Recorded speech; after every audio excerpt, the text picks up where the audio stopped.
Assalamualaikum warahmatullahi wabarakatuh. Saya Julia Standing Room, NIM 2321 Izin memaparkan sedikit terkait anak ABK. Yang pertama terkait anak berbakat istimewa atau anak gifted. Anak gifted merupakan anak yang memiliki bakat istimewa tentunya. Anak tersebut memiliki IQ di atas rata-rata anak pada umumnya. Biasanya anak gifted memiliki IQ di atas 120 sampai 140 ke atas. Anak gifted merupakan anak yang memiliki kreativitas tinggi, kesadaran atau kecerdasan intelektualnya tinggi, dan juga anak tersebut biasanya cepat belajar terkait materi-materi yang susah. Mereka lebih paham dan lebih cepat menyerap materi tersebut daripada anak-anak seusia mereka. Yang kedua, mereka memiliki rasa ingin tahu yang lebih tinggi daripada anak-anak pada umumnya. Yang ketiga, anak gifted memiliki fokus dan minat terkait materi-materi yang memiliki kompleksiti yang tinggi dan lebih kompleks. Biasanya contohnya pada materi matematika, anak gifted yang pernah saya tonton tentunya di film Gifted, itu anak tersebut pandai dalam pelajaran matematika, dan bahkan anak tersebut bisa menyelesaikan suatu soal yang profesor ataupun orang dewasa pada umumnya susah untuk mengerjakan, tapi dia bisa mengerjakannya dengan sekali percobaan. Itu contoh anak gifted di film Gifted.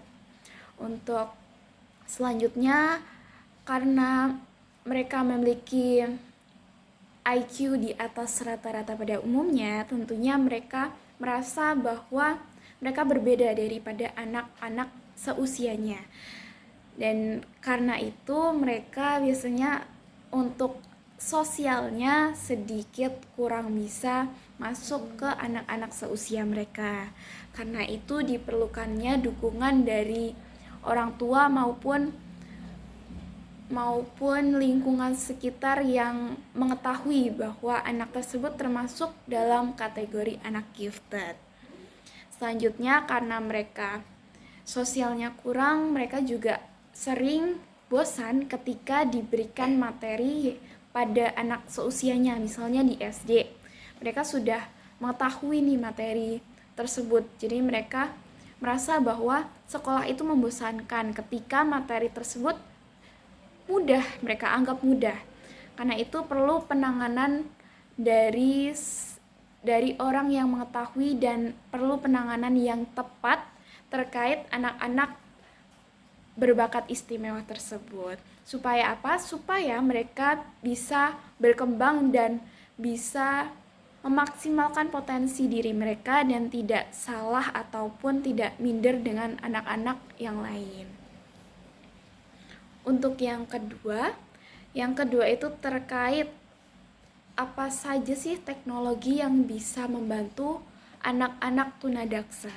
Anak-anak tunadaksa atau tunadaksa sendiri merupakan orang atau anak-anak yang memiliki keterbatasan yang menghambat aktivitas sehari-hari mereka.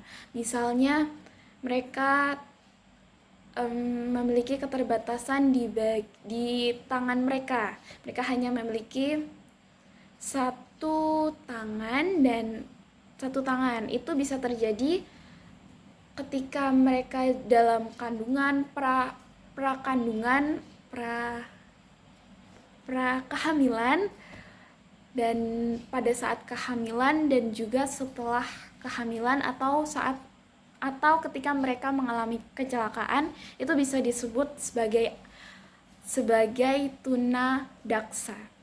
Jadi keterbatasan mereka menghambat untuk aktivitas sehari-hari mereka.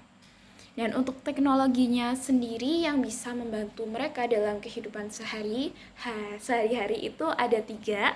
Yang pertama itu ada tombol besar, itu ada kotak dan tombol, itu biasanya digunakan oleh tunadaksa untuk tunadaksa yang memiliki keterbatasan, misalnya hanya mempunyai satu tangan, memiliki dua tangan, cuman satu tangannya yang memiliki satu tangan, tangannya hanya segini, kecil, tangannya kecil, tapi mereka masih bisa maksudnya menggunakan tangan ininya untuk memencet tombol merah tersebut.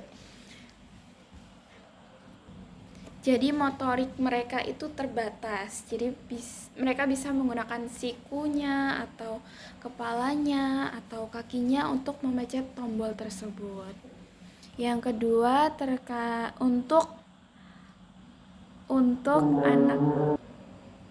Yang kedua terkait anak-anak yang memiliki mata sayup.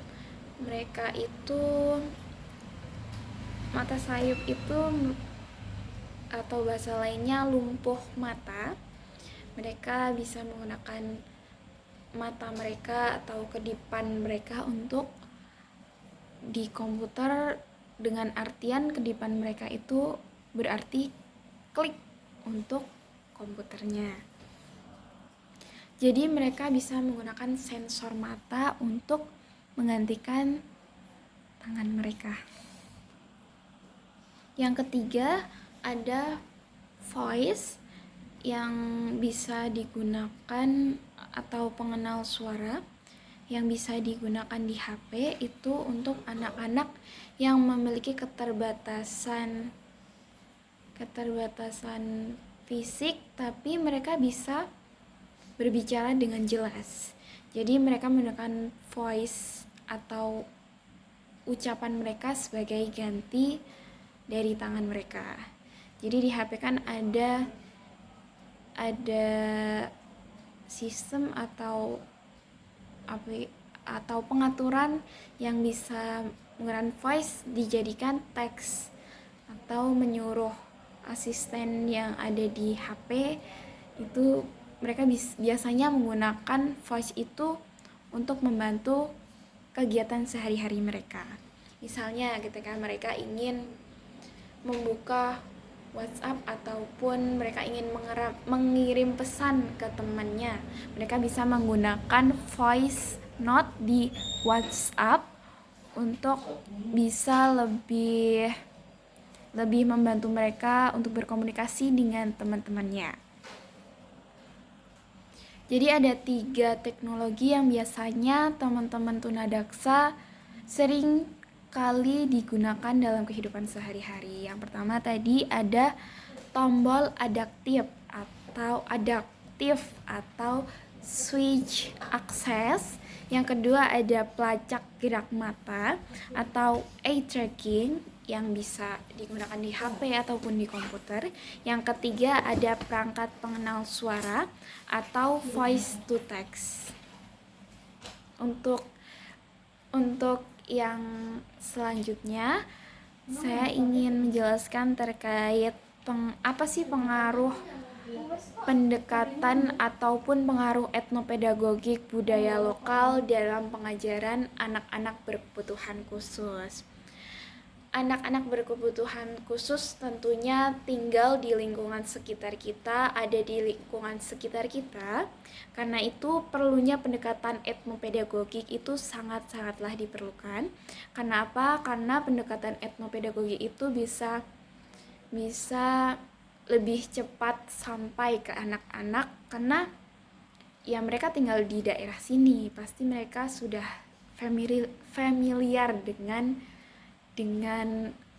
budaya yang ada di sekitar kita. Karena itu sangat-sangat diperlukan pendekatan etnopedagogik ini. Adapun beberapa etnopedagogik atau budaya yang ada di Purworejo, karena kita tinggal di Purworejo, yang bisa kita gunakan sebagai pendekatan etnopedagogik di sekolah SLB ataupun inklusi. Yang pertama terkait permainan, tentunya masih anak-anak jadi perlu permainan seperti dakon atau congklak. Itu cocok untuk melatih motorik halus untuk anak-anak tunagrahita. Jadi anak-anak tunagrahita kan memiliki keterbatasan terkait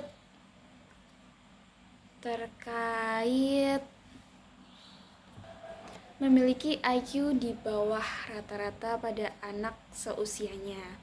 Karena itu perlunya sensor motorik untuk membantu anak tersebut melatih motorik halusnya. Yang kedua ada sebuah tarian khas Purworejo atau kesenian di Purworejo. Contohnya tari Indolala. Itu bisa digunakan untuk anak ABK, untuk terapi sensorik, koordinasi gerak dan juga regulasi emosi supaya mereka bisa menyalurkan emosinya dengan bermanfaat. Dan tari Indolala atau kesenian ini cocok untuk anak-anak autis, anak-anak yang memiliki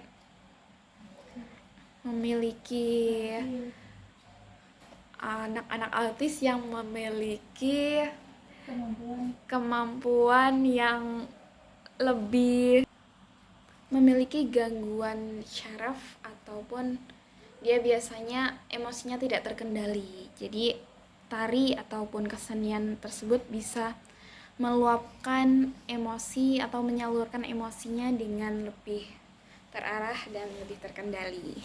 Yang ketiga itu ada kriya atau membatik dan menganyam.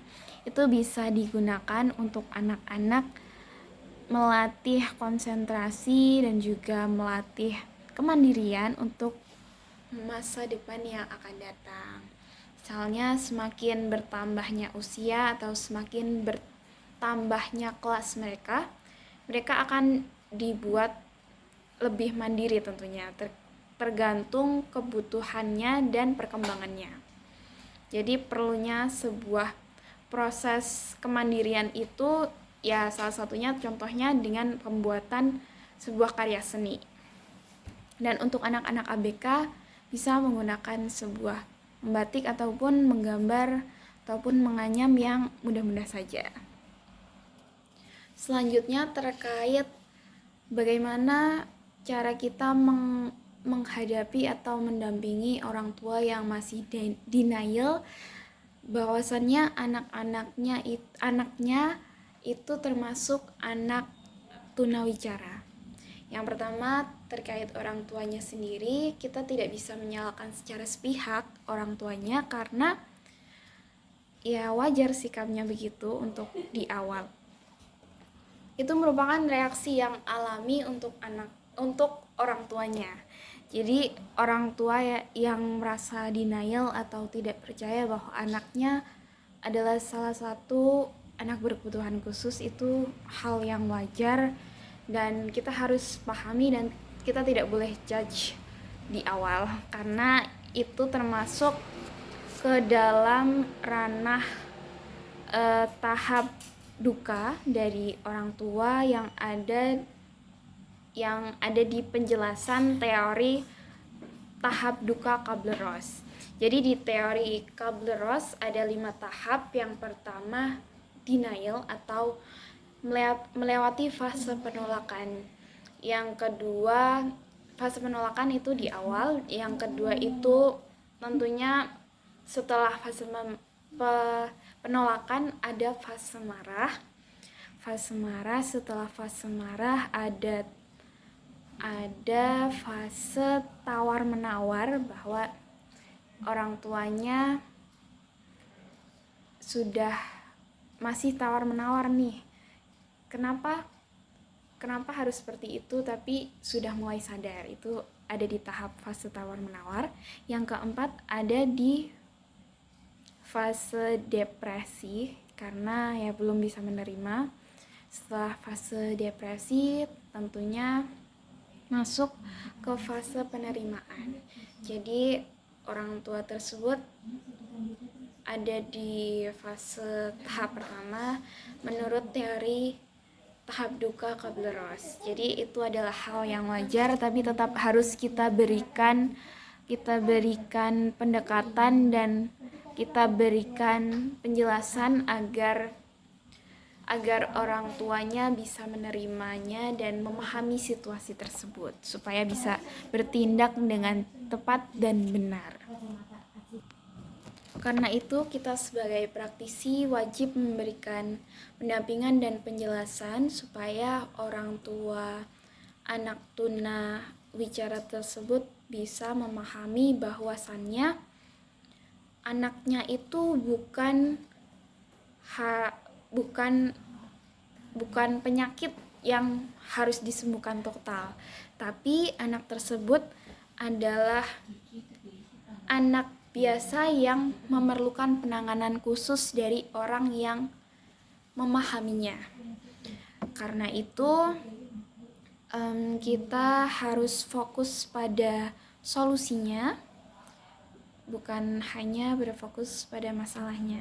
Jadi kita harus mendampingi, kita harus menjelaskan secara hati ke hati, kemudian kita harus memahami bahwa ada yang namanya proses dan pemahaman terkait reaksi orang tua dengan anaknya yang seperti itu.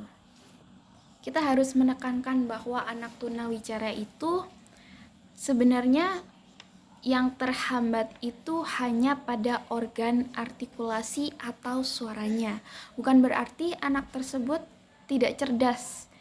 Jadi kita harus tekankan bahwa anak tersebut hanya terhambat dalam organ artikulasi atau suaranya. Jadi solusi yang bisa kita berikan selain memberikan penanganan khusus, mungkin dimasukkan di sekolah berkebutuhan khusus atau inklusi yang memiliki karena tunawicara, otomatis anak tersebut tidak bisa berbicara dengan menggunakan suara, jadi bisa menggunakan bahasa isyarat. Jadi ya ibunya, orang tuanya, atau anak tersebut bisa kita ajarkan dengan menggunakan bahasa isyarat untuk komunikasi yang lebih lancar dan lebih mudah. Dan jika komunikasinya sudah bisa menerima atau sudah terarah, ibunya sudah menerima, kita juga bisa membuat anak tersebut tidak terlalu tantrum dan ibunya bisa menerima keadaan anak tersebut dengan lebih legowo dan perlahan memahami bahwa anak tersebut bukan memiliki kekurangan, hanya saja memang organ tubuhnya saja yang